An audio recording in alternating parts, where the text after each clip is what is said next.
Hey guys, Sean here and welcome to the F1 Word. Now in yesterday's news roundup I gave you the latest update on the situation with Haas, that being that the latest was there wasn't really any latest and nothing has changed since last week. But this morning Haas has made a decision, so I wanted to put out a super quick-ish breaking news video with that update.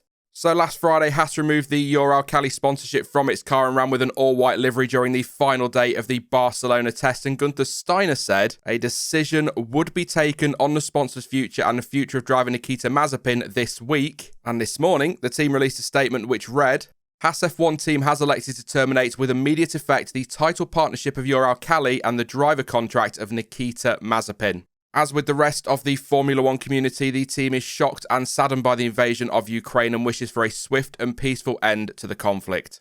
And Nikita Mazepin took to social media to make his own statement on the decision, which said, I am very disappointed to hear that my contract has been terminated. While I understand the difficulties, the ruling from the FIA plus my ongoing willingness to accept the conditions proposed in order to continue were completely ignored, and no process was followed in this unilateral step.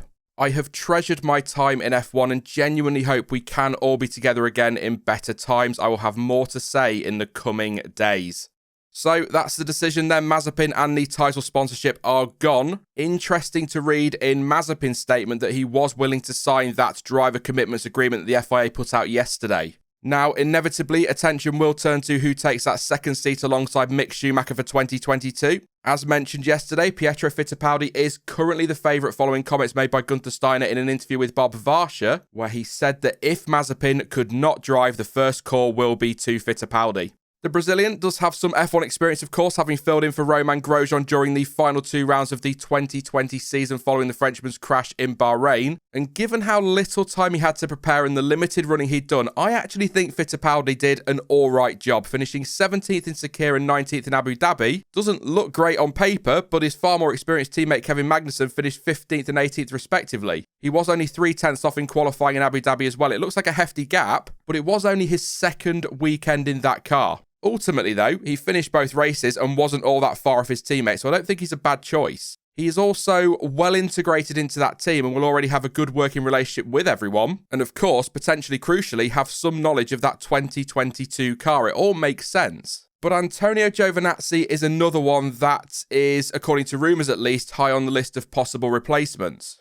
Gio has, as I'm sure you know, several years worth of F1 experience, gave a far better account of himself than I think many give him credit for. Nothing exceptional, don't get me wrong, but he was solid up against Kimi Raikkonen. And with his Ferrari ties, there is potentially a deal to be done that could help Haas offset some of that financial impact of losing its title sponsor. Just speculation, of course, but Ferrari could, for example, offer to pay a percentage of his wages, or could even go as far as to give Haas a discount on the power units. Gio is one of their drivers after all. Maybe that won't happen, but it's just a thought. Oscar Piastri is not in contention, according to Australian journalist Matt Cock, who said he'd spoken to Piastri's management and they were apparently emphatic that he will not drive for Haas this year. Of course, that might change if Alpine, for example, comes along and offers a hell of a lot of money, but that appears to be the situation at the moment. It won't be Piastri. That'll do, though, for the speculation, and according to some reports, it is expected that we will have an announcement on who replaces Mazepin early next week, and that's not really a great surprise, given that pre-season testing starts on Thursday, and whoever takes that seat will need to be in the car by then. So for now, at least, watch this space.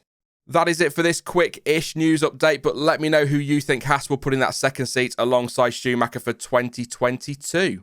Now, I will be back next week with some more content, mostly the testing streams, but in the meantime, please do leave a like as it really does help the channel out, and don't forget to subscribe so you don't miss out on any future videos or streams. But as ever, thank you for watching. I've been Sean, this has been the F1 Word, and until next time, goodbye.